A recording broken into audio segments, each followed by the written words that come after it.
Hello students. सो आज के video में हम डीएनए सीक्वेंसिंग टॉपिक कवर करेंगे। डीएनए सीक्वेंसिंग नाम से पता चल रहा है कि मतलब जो डीएनए है उसको हमें सीक्वेंस करना है, मींस उसके जो भी बेसेस हैं उनको फाइंड करना एंड उनको ऑर्डर में लगाते जाना, यानी कि हमारे बॉडी में वो कैसे प्रेजेंट हैं, कैसे बेसेस लगे हुए हैं वो फाइंड आउट करना है। इसको डीएनए सीक्वेंसिंग बोलते हैं। In this era of genomics where in whole genome of species are being sequenced and compared to get a vision into the fundamental nature of DNA, the blueprint of life DNA को बोलते हैं, the ease with which DNA is sequenced has played a major role।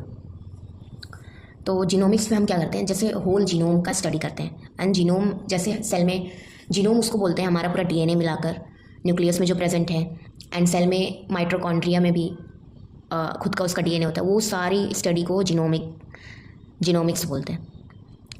And वो पूरा जो DNA है total उसको genome बोलते हैं। तो जीनोम का स्टडी इज जीनोमिक्स। तो डीएनए सीक्वेंसिंग करने से फ़ायदा क्या होता है, जैसे ना हमें सीक्वेंस पता चल जाता है तो हम काफ़ी कुछ रिलेट कर पाते हैं, ठीक है, बहुत इंपॉर्टेंस है। तो अब देखते हैं कि डीएनए सीक्वेंसिंग हम करते कैसे। कुछ मेथड्स हैं, 2 मेथड्स हम इधर पढ़ेंगे। In the 17th century in the 70s 2 major methods were developed to sequence DNA. पहला method the dideoxynucleotide chain termination method, invented by Fred Sanger, the same scientist who invented a protein sequencing, and Andrew Coulson। तो देखो, एक है डाईडीऑक्सीन्यूक्लियोटाइड chain termination method, पहला method है। इसको invent किसने किया था, ये लर्न करना है। फ्रेड सैंगर ने और एंड्रयू कोल्सन ने। फ्रेड सैंगर का एक ये भी याद रखना कि उन्होंने प्रोटीन सीक्वेंसिंग भी इन्वेंट की थी, डीएनए सीक्वेंसिंग भी इन्वेंट की एंड प्रोटीन सीक्वेंसिंग भी इन्वेंट किया था इन्होंने। ये हम प्रोजेक्ट प्रोटीन स्ट्रक्चर एंड आगे का जो चैप्टर है ना इंजीनियरिंग, वो इसके नेक्स्ट वाला जो चैप्टर है वो पढ़ेंगे, तब वहाँ पे है। तो ये नाम याद रखना। देन सेकेंड मेथड है केमिकल डिग्रेडेशन मेथड, ठीक है। ये इन्वेंट किया था वॉल्टर गिलबर्ट ने एंड एलन मैक्सम ने। और इस मेथड को, केमिकल डिग्रेडेशन मेथड को, मैक्सम एंड गिलबर्ट मेथड भी बोला जाता है। तो ये सब लर्न कर लेना, ठीक है, लर्न करने का है। Of these 2 method, first method is more popularly used, hence this technique will be discussed. तो पहला वाला टेक्निक ज़्यादा यूज़ होता है, तो इस बुक में ये वाला टेक्निक डिस्कस करेंगे, डाईडीऑक्सीन्यूक्लियोटाइड चेन टर्मिनेशन मेथड। तो चलो देखते हैं। सो डाईडीऑक्सीन्यूक्लियोटाइड चेन टर्मिनेशन मेथड, यहाँ पे जो मेन रोल निभाएगा ना वो डाईडीऑक्सीन्यूक्लियोटाइड निभाएगा, इसलिए इसका नाम डाईडीऑक्सीन्यूक्लियोटाइड चेन टर्मिनेशन मेथड है। इसमें चेन ही टर्मिनेट करेगा ये, ठीक है, इसीलिए ये नाम पड़ गया। अब आगे पढ़ेंगे तो पता चलेगा क्या है। In your class 11th text book you would have read about replication of DNA and also about various enzymes and substrate required. DNA polymerase, the major enzyme required in replication, have certain properties. तो replication के बारे में तो पता ही होगा कि उसके अंदर क्या क्या लगता है, जो भी एंजाइम्स और सबस्ट्रेट होते हैं रिक्वायर्ड, जैसे SSB protein, single stranded protein, जो हेल्ड करके रखता था स्ट्रैंड ऑफ डीएनए को। क्या था एसएसपी प्रोटीन जो होता था, जो डीएनए के स्ट्रैंड, जब वो क्या बोलते हैं हेलिकेज एंजाइम, जब उसको डीएनए को बीच से कट कर देता था तो ये जो स्ट्रैंड अलग होते थे इसको हेल्ड करके रखता था ताकि दोबारा इन दोनों के अंदर हाइड्रोजन बॉन्ड ना बन जाए। एसएसपी प्रोटीन, हेलिकेज एंजाइम, और प्राइमर ऐड करने के लिए प्राइमेज एंजाइम, है ना, जो छोटा सा स्ट्रेच बनाता था, फिर उसके आगे से डीएनए पॉलीमरेज जो है न्यूक्लियोटाइड ऐड करता था। तो रेप्लिकेशन देख लेना अगर एक बार रिवाइज हो जाएगा, नहीं आता है तो यहाँ पे ना अब डिस्कस की गई है डीएनए पॉलीमरेज की प्रॉपर्टीज़, ये लर्न कर लेना। तो पहला ये था कि a single stranded DNA template is required for them to act upon. एक सिंगल स्ट्रैंडेड, यानी कि सिंगल स्ट्रैंडेड डीएनए चाहिए जो एक्ट करेगा एज अ टेम्पलेट, एंड उसके कॉम्प्लीमेंट्री में ये डीएनए पॉलीमरेज जो है बनाता जाएगा वो स्ट्रैंड, ठीक है। ये पहला हो गया। दूसरा, a new strand can not be initiated, only primer can be extended using the single strand DNA template as a guide. तो एक न्यू स्ट्रैंड इनिशिएट नहीं कर सकता ये, सिर्फ जो प्राइमर है ना, प्राइमर ऐड जो कर देता है वो प्राइमेज एंजाइम, वो उसके आगे से सिंथेसाइज करना स्टार्ट करता है, मतलब उसी को एक्सटेंड करता है प्राइमर को, ये खुद से इनिशिएट नहीं कर सकता। दूसरा हो गया। तीसरा, एक्सटेंशन और DNA synthesis occur in 5 to 3 direction. 5' to 3' जाता है, which requires that a new nucleotide is added to 3' hydroxyl group of the chain। तो देखो डीएनए में हमें पता है कि एक 5' एंड होता है और एक 3' एंड होता है ये। देन इधर होगा 5' एंड इधर होगा 3' एंड। तो ये है हमारा टेम्पलेट स्ट्रैंड, ये देखो। और डीएनए पॉलीमरेज जो है वो ऐसे सिंथेसाइज कर रहा है न्यू स्ट्रैंड, ग्रोइंग स्ट्रैंड। तो 5' टू 3' जा रहा है ये, 5' टू 3' ना। अब ये है ना, ये लास्ट में ये जो है इसके पास 3' हाइड्रोक्सिल ग्रुप है, ये OH ग्रुप, इसी को हाइड्रोक्सिल बोलते हैं। और इसमें जो है 5' फॉस्फेट ग्रुप जाकर अटैच होगा, ये वाला। तो ऐसे जो है वो चेन जो है ऐसे बढ़ती जाती है। यहाँ पे अभी इसके मैकेनिज्म में मत चलने जाना कि ये कैसे होता है, ये सब एडिशन, ये सब ये अपने आप देख लेना। एंड तो मतलब ऐसे ग्रो होती है। ये जो तीसरा पॉइंट लिखा हुआ है कि 5' टू 3' डायरेक्शन में होता है और न्यूक्लियोटाइड ऐड होने के लिए हाइड्रोक्सिल ग्रुप का होना ज़रूरी है, 3' हाइड्रोक्सिल ग्रुप का होना ज़रूरी है, क्योंकि नहीं होगा तो फिर ये चेन आगे बढ़ ही नहीं पाएगी। एंड इसी का यूज़ होगा इसमें, ये जो मेथड है ना इसमें, इसीलिए ये जो पॉइंट्स हैं उनको बताया जा रहा है। तो देखो अब जब ये ऐड हो जाएगा तो यहाँ पे OH हो जाएगा, अब इसके आगे दूसरा न्यूक्लियोटाइड आके लगेगा, ठीक है। तो ऐसे ऐसे चेन जो है ये बढ़ती रहती है। आई होप समझ में आया होगा। थर्ड पॉइंट क्लियर है। And now fourth point, deoxynucleotide 5' triphosphate are the normal substrate.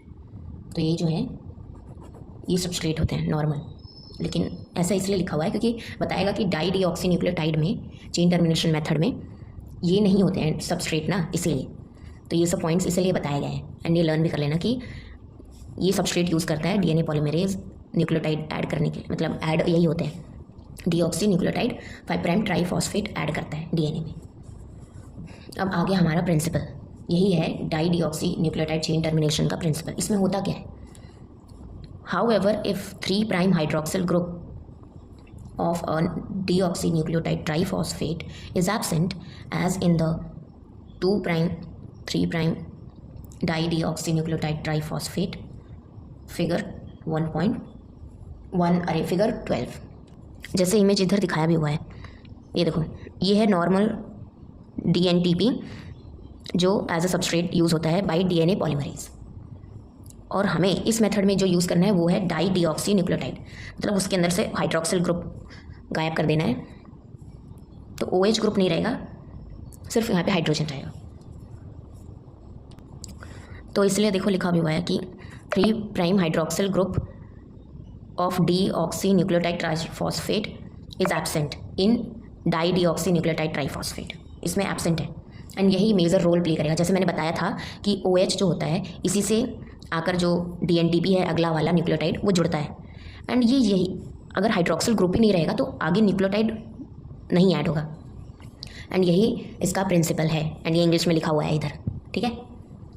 It would result in that nucleotide being incorporated into growing chain, but subsequently the chain can not further be extended, क्योंकि hydroxyl group ही नहीं है। ज़रूरी होता है hydroxyl group का present होना, इसीलिए। And this is the main principle of Sanger dideoxynucleotide chain termination method. So ये लर्न कर लेना बाय हार्ट, ठीक है। अब चलो आगे देखते हैं कि अब इसका जो है हाइड्रोक्सिल ग्रुप का ना प्रेजेंट होना एंड OH का सिर्फ प्रेजेंट होना क्या मतलब कैसे हमारी हेल्प करेगा इन डीएनए सीक्वेंसिंग।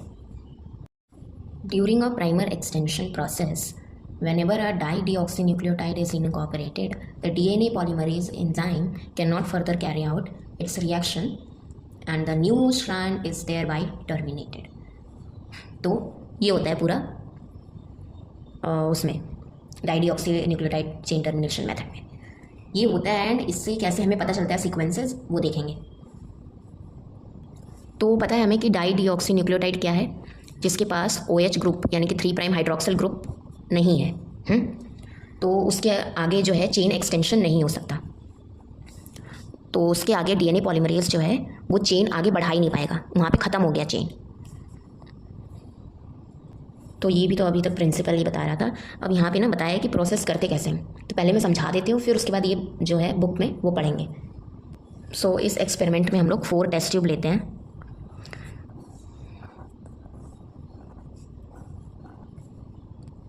ये हो गया टेस्ट ट्यूब 1 2 3 4। एंड इन चारों टेस्ट ट्यूब में जो कॉमन होते हैं रिएजेंट्स, सॉरी एंजाइम्स जो भी हैं, वो जो हैं, एक तो इनके अंदर टेम्पलेट होगा, वो भी सिंगल स्ट्रैंडेड टेम्पलेट डीएनए, ठीक है, इन चारों टेस्ट ट्यूब में ये स्ट्रैंड हो गया।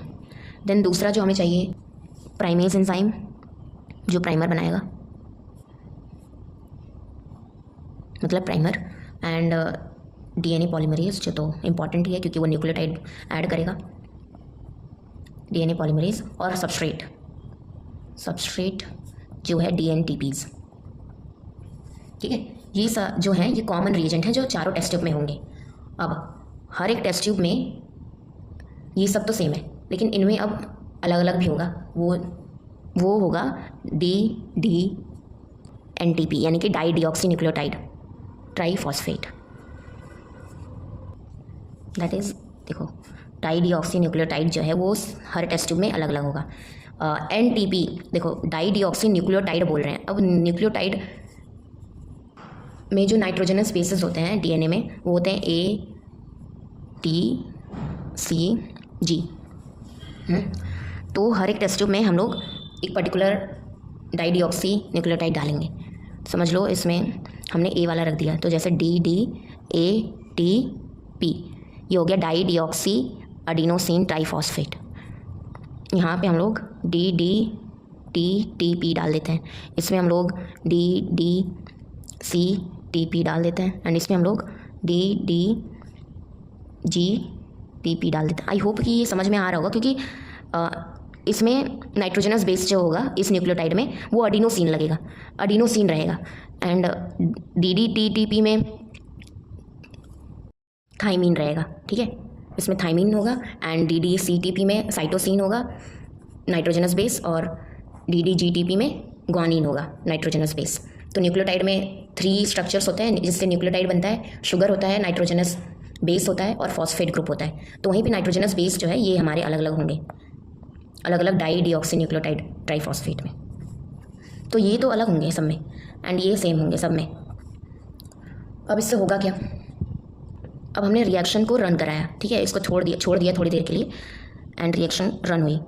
तो होगा क्या, इसमें जो स्ट्रैंड्स हैं हर टेस्ट ट्यूब में, उसके अगेंस्ट में प्राइमर जो है, प्राइमेज एंजाइम, वो प्राइमर बनाएगा छोटा सा, एंड जो डीएनए पॉलीमरेज है वो एक्सटेंड करेगा चेन को, एंड सबस्ट्रेट जो यूज़ करेगा वो होगा DNTPs। ये नॉर्मल वाले हैं, ये नॉर्मल है, बट इनमें OH group 3 prime OH group नहीं है, एब्सेंट है इन सब में, तभी इनको डाई डीऑक्सी न्यूक्लियोटाइड ट्राईफॉस्फेट बोला गया है। वहीं पे ये है डीऑक्सी न्यूक्लियोटाइड ट्राईफॉस्फेट।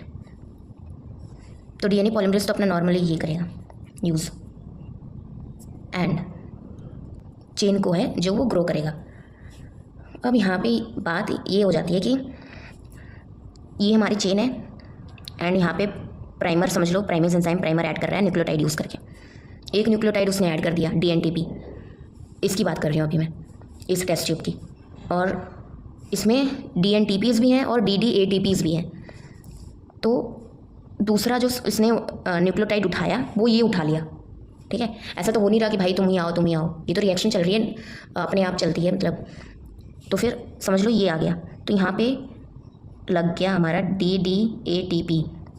अब बताओ इसके आगे क्या चेन ग्रो हो पाएगी? नहीं ना, क्योंकि इसके आगे तो हाइड्रोक्सिल ग्रुप प्रेजेंट ही नहीं है। तो आगे ये जो डीएनए पॉलीमरेज है ये ऐड कहाँ करेगा? न्यूक्लियोटाइड। तो एक तो चेन हमें ऐसी मिल जाएगी।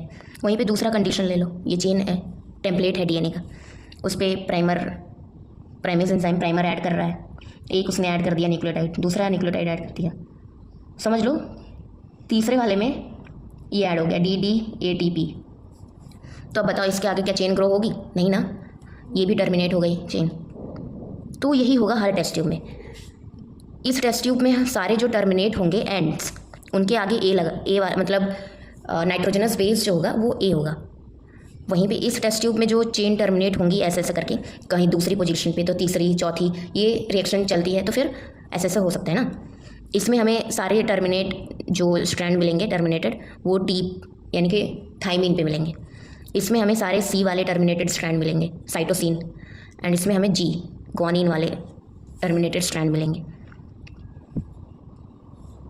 एंड ये रूल तो हमें याद ही है कि जो ए है वो पेयर करता है with thymine, adenine pairs with thymine, and G जो है that is guanine pairs with cytosine.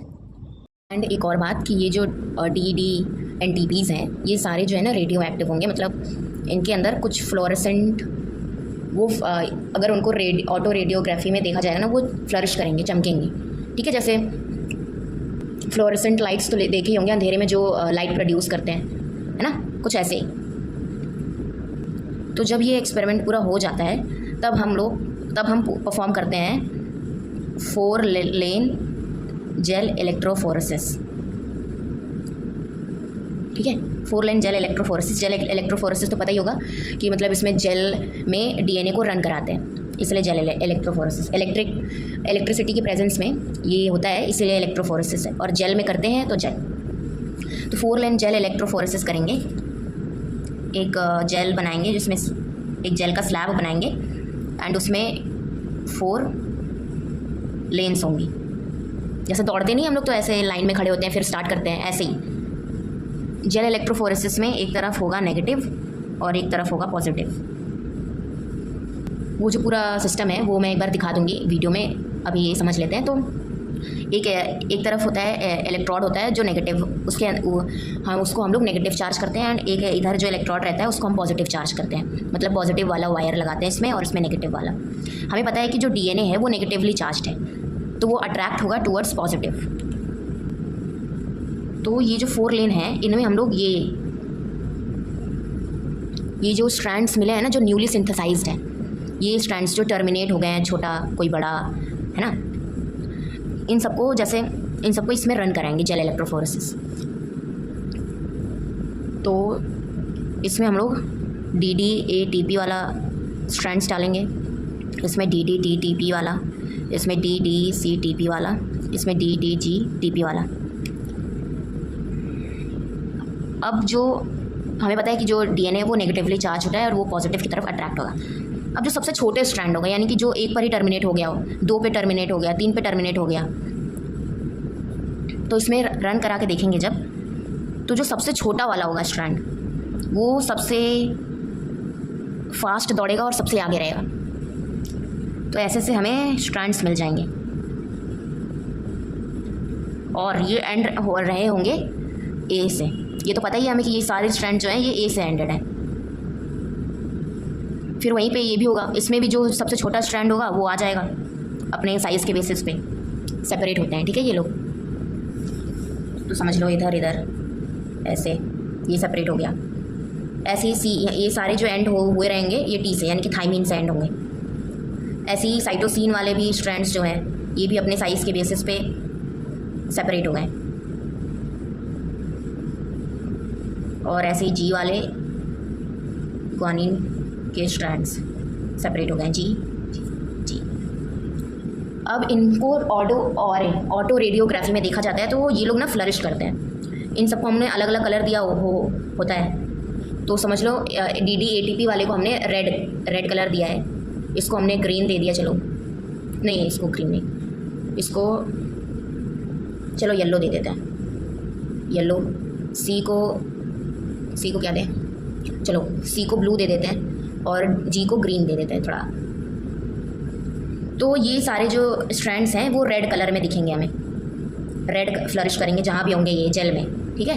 And ऐसे ही ये जो हैं ये चमकेंगे येलो कलर के, वैसे ही ये वाले चमकेंगे ब्लू कलर में एंड ये वाले चमकेंगे ग्रीन कलर में। एंड इधर समझने की बात ये है कि जो सबसे पास होगा एनोड के इसका मतलब कि वो जो है वो सबसे स्मॉलेस्ट है स्ट्रैंड, वो जल्दी ही टर्मिनेट हो गया, मतलब उसके पास कोई सीक्वेंस ही नहीं, मतलब उसके पास जल्दी आगे DDNTP जो है जुड़ गया। हाँ, तो चेन जल्दी टर्मिनेट हो गई, ज़्यादा बड़ा सीक्वेंस नहीं है। वहीं पे जो दूर हैं वो बिगर इन साइज़ हैं एंड उनका जो लेंथ है बड़ा है। तो अब हम लोग रीडिंग लेंगे। जैसे इधर पहले C दिख रहा है हमें, तो यहाँ पे C लिख देंगे, फिर उसके ऊपर हमें A दिख रहा है, देन इधर D टर्मिनेट हुआ है। तो ऐसे ऐसे रीडिंग लेते हैं, जैसे ये स्केल बनी रहती है। पहले C सबसे मतलब छोटा है, इसलिए वो सबसे आगे पहुंचा है एनोड के पास। देन A दिख रहा है हमें, देन टी, देन उसके बाद जी, जी ए इधर पूरा कंपेयर करते हैं सब में, फिर ए दिख रहा है, देन टी, देन सी, देन ए, देन जी, देन इधर में टी, इधर में सी, इधर में ए, इधर में टी और इधर में जी। ये हमें सीक्वेंस मिल गया। अब मैं एक बात जो बार बार रिपीट कर रही हूँ कि ये जो हमारा स्ट्रैंड है इसमें सबसे छोटा वाला जो है स्मॉलेस्ट वो सबसे आगे रहेगा, एनोड के पास सबसे आगे। तो सबसे आगे तो सी है, तो इससे हमें पता क्या चलता है कि ये सबसे छोटा है। तो मतलब ये होगा कि ये वाला जो स्ट्रैंड हमने जो टेम्पलेट स्ट्रैंड डाला था उसके तुरंत जो है DDCTP जुड़ गया, DDCTP जुड़ गया, मतलब वो पहला ही सीक्वेंस टर्मिनेट कर गया, है ना, सबसे छोटा। ये सारी जो है रीडिंग ये है हमारे कॉम्प्लीमेंट्री स्ट्रैंड की। ये टेम्पलेट स्ट्रैंड है, ये बनेगा जो ये कॉम्प्लीमेंट्री स्ट्रैंड होगा। तो इसकी सिंथेसिस 5 प्राइम टू 3 प्राइम होती है। तो ये 5 प्राइम टू 3 प्राइम सिंथेसिस ऐसे चल रही थी इसकी। तो ये हमें पता कैसे चला कि जो ये 5 प्राइम होगा, ये 3 प्राइम होगा, क्योंकि ये सबसे छोटा स्ट्रैंड है। मतलब सिंथेसिस इधर से ही स्टार्ट हुई होगी, तभी तो ये जल्दी से टर्मिनेट कर गया, पहले ही उसमें टर्मिनेट कर गया। ठीक है, देन उसके बाद आया ए। तो मतलब इस वाले टेस्ट ट्यूब में एक न्यूक्लियोटाइड लग गया, देन दूसरी न्यूक्लियोटाइड पे टर्मिनेट हो गया। ये है हमारे कॉम्प्लीमेंट्री स्ट्रैंड का सीक्वेंस जो हमें पता चला है। अब हमें टेम्पलेट स्ट्रैंड का सीक्वेंस निकालना होगा, क्योंकि DNA सीक्वेंसिंग में तो यही कर रहे हैं हम लोग कि जो DNA का सीक्वेंस है उसको पता करना। तो इसके कॉम्प्लीमेंट्री में जो हमारा टेम्पलेट स्ट्रैंड बना होगा वो होगा C से G, A के आगे T, T के आगे A, G C, ये A के साथ T, T के साथ A, C के साथ G, A के साथ T, T के साथ G के साथ C, A G T A C। तो ये टेम्पलेट स्ट्रैंड का हमें वो सीक्वेंस पता चल गया। एंड देन अब इसको जैसे ये 3 प्राइम है, ये 5 प्राइम है, तो इसका अपोजिट हम लोग लिख देंगे। ये 5 प्राइम हो जाएगा, ये 3 प्राइम हो जाएगा।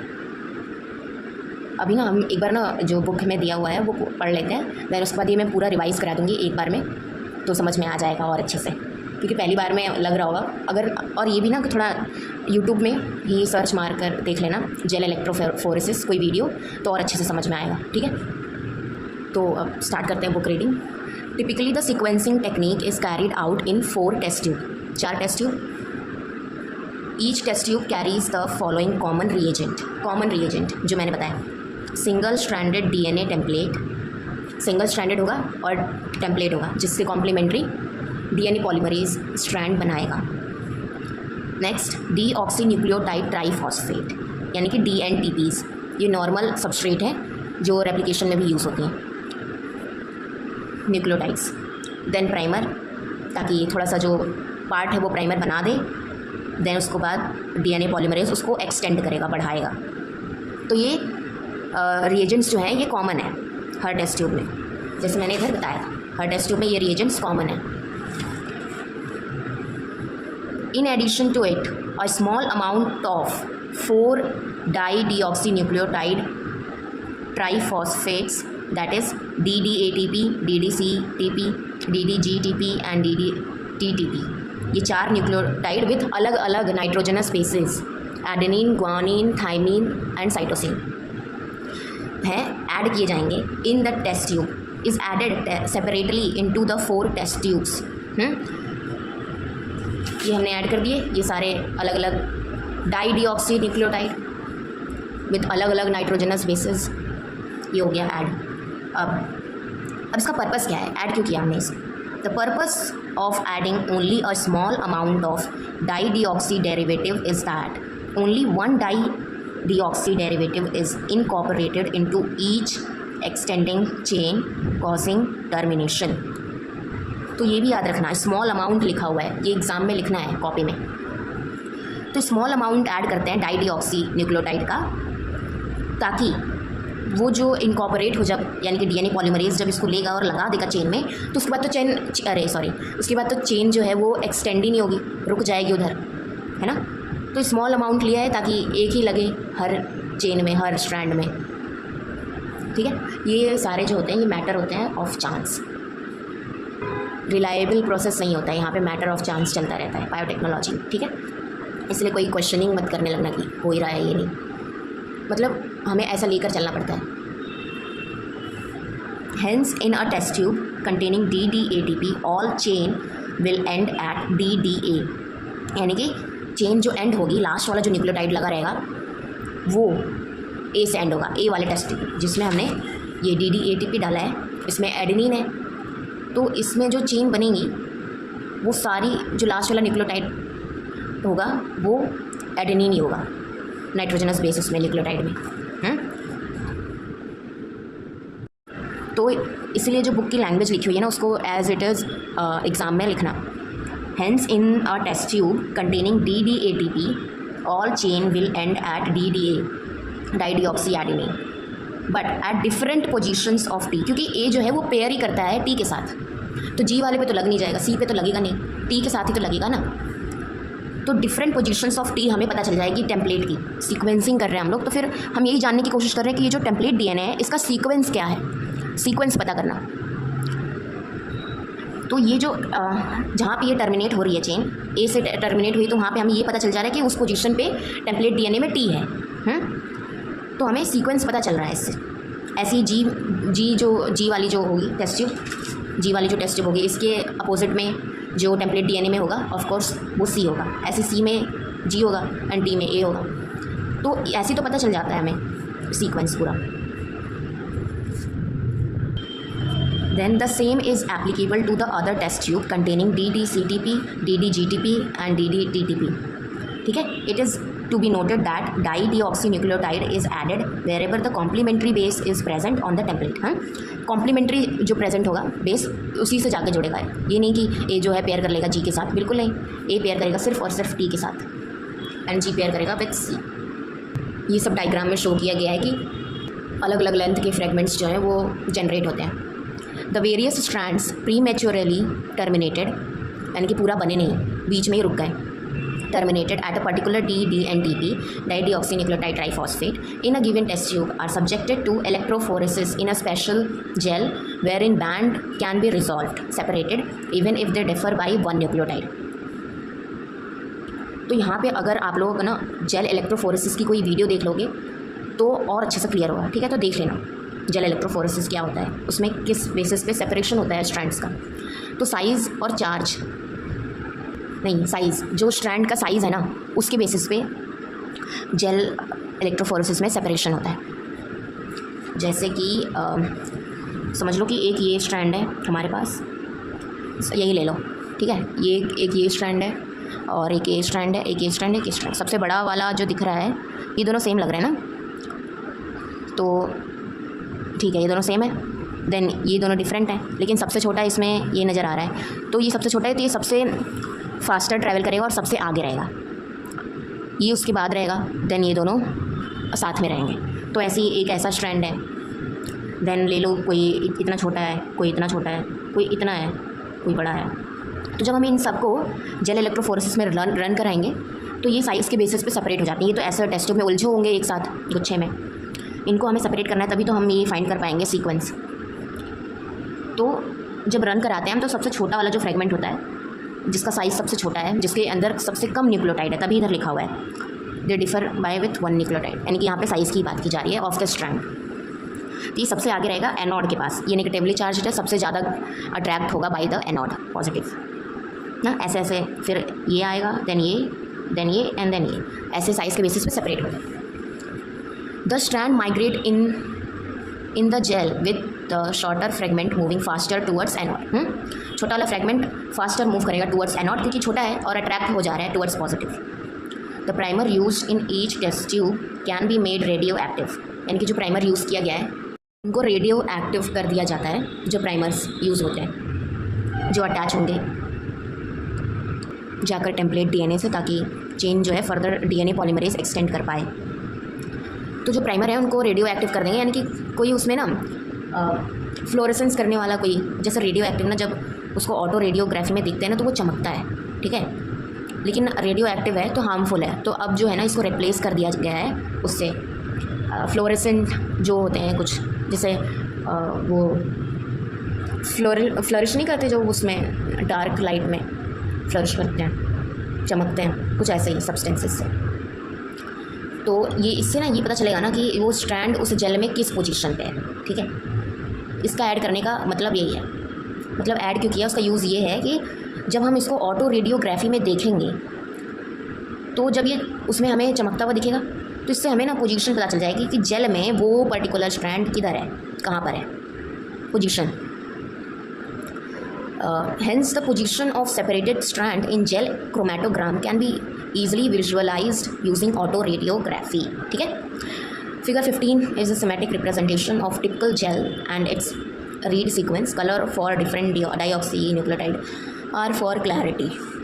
मैंने जब समझाया था तो मैंने बोला था कि ये जो होते हैं इनको लेबल कर दिया जाता है, वो फ्लोरोसेंटली लेबल कर दिया जाता है या फिर रेडियो एक्टिव, है ना। इनमें इन्होंने प्राइमर दिया हुआ है, बट पता है दोनों ठीक है, लेकिन जो बुक में दिया है वो प्राइमर, आप लोगों को वही लिखना है प्राइमर, क्योंकि काम तो वही होगा, प्राइमर को रेडियो एक्टिव करो या फिर इसको रेडियो एक्टिव करो, ठीक है। तो अब यहाँ तक हम लोग आ गए। तो ऐसे ही देखो, जैसे मैंने बताया था 4 लेन जेल इलेक्ट्रोफोरेसिस का, ऐसे यहाँ पे भी इन्होंने 4 लेन बनाई है। इसमें DDNTPs ऐड किए हैं अलग अलग न्यूक्लियोटाइड बेसिस के। इसमें A वाला है, इसमें T G C, ये कैथोड है एंड ये एनोड है। जो छोटा वाला होगा वो बहुत जल्दी एनोड की तरफ आएगा क्योंकि छोटा है, पॉजिटिव से जल्दी से अट्रैक्ट हो जाएगा। जो लार्ज स्ट्रैंड होगा वो ही कैथोड के पास मिलेगा एंड बीच बीच में होंगे। तो जब इसको रन किया जाता है तो जब से जिसके अंदर सबसे छोटा जो सबसे छोटा स्ट्रैंड होगा, यानी कि जिसके अंदर सिर्फ एक न्यूक्लियोटाइड होगा, वो सबसे आगे हो रहेगा।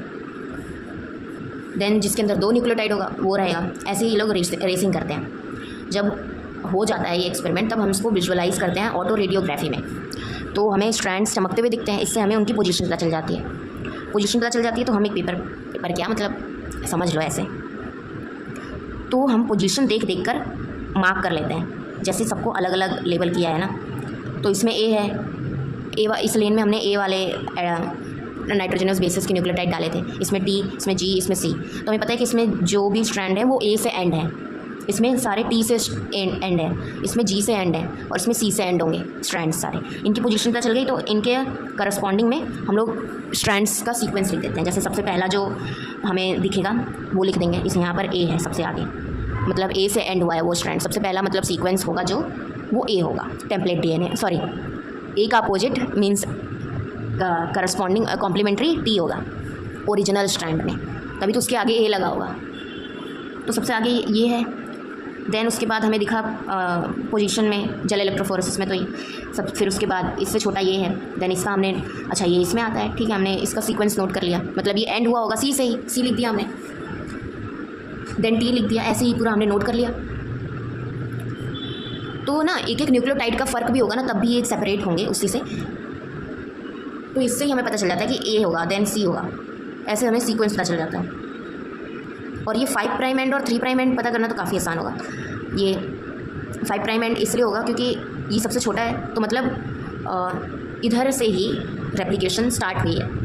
एंड रेप्लिकेशन स्टार्ट कहाँ से होती है, 5 प्राइम टू 3 प्राइम की तरफ जाती है ना। तो इससे हमें पता चला कि ये 5 प्राइम है और ये 3 प्राइम, ये न्यू स्ट्रैंड है बना है। तो सबसे छोटे का A, ये सब हमने बेसिस लिख दिए पोजीशन के हिसाब से। फिर उसके बाद ये तो हमारा जो स्ट्रैंड बना है टेस्ट ट्यूब में वो है सीक्वेंस। इसके कॉम्प्लीमेंट्री हमें निकालना पड़ेगा, मतलब टेम्पलेट का निकालने के लिए इसका कॉम्प्लीमेंट्री लिखना पड़ेगा हमें। तो इसका कॉम्प्लीमेंट्री हमने लिखा A के साथ, A है तो इधर D होगा पक्का, C है तो इधर पक्का G होगा, इधर D है पक्का इधर A होगा। तो ऐसे हमने पूरा सीक्वेंस निकाल लिया और इससे हमें पता चल गया ओरिजिनल स्ट्रैंड का सीक्वेंस, है ना। समझ में आ गया? एक बार कमेंट सेक्शन में लिख देना आप लोग, अगर आप लोगों को समझ में आया है तो ये। तो आई होप दोबारा, अगर नहीं समझ में तो दोबारा रिपीटेड वीडियो देख लेना, नहीं तो फिर बहुत बड़ा बन जाएगा वीडियो।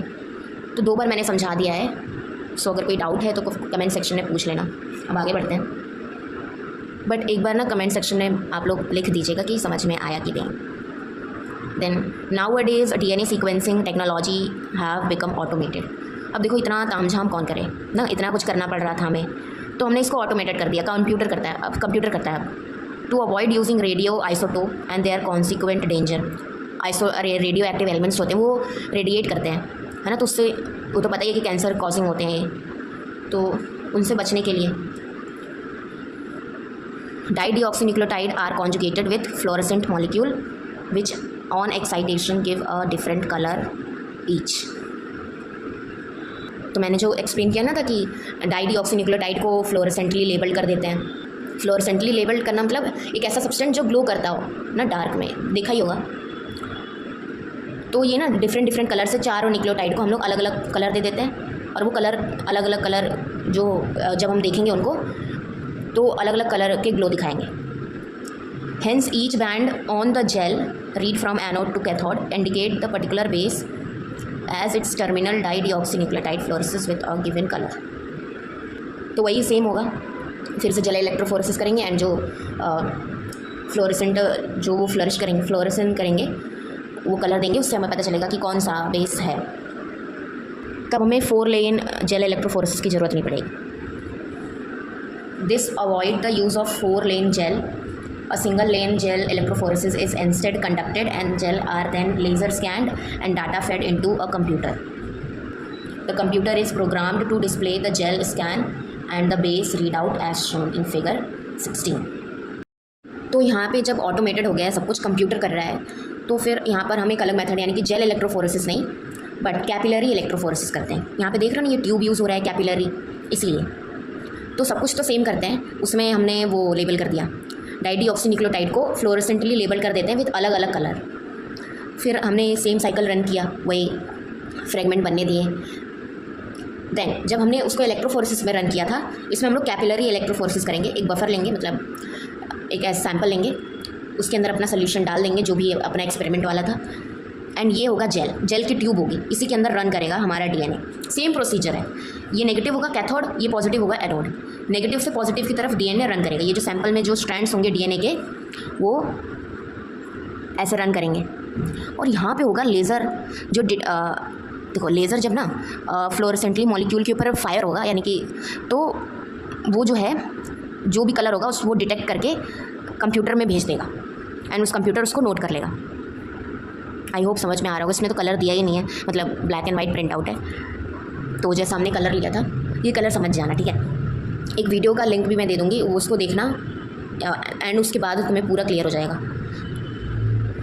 तो जब ये डीएनए जो सॉर्टर वाला फ्रेगमेंट होगा वो सबसे पहले चलेगा आएगा यहाँ पे आएगा। तो लेज़र से जब ये वाला मॉलिक्यूल फ्लोरेसेंट मॉलिक्यूल टकराएगा तो ये लाइट इधर प्रोड्यूस करेगा एंड ये जो है ये कंप्यूटर में स्टोर हो जाएगा। तो ऐसे हमें पीक्स मिलेंगी कलर्स की, अलग अलग कलर्स की।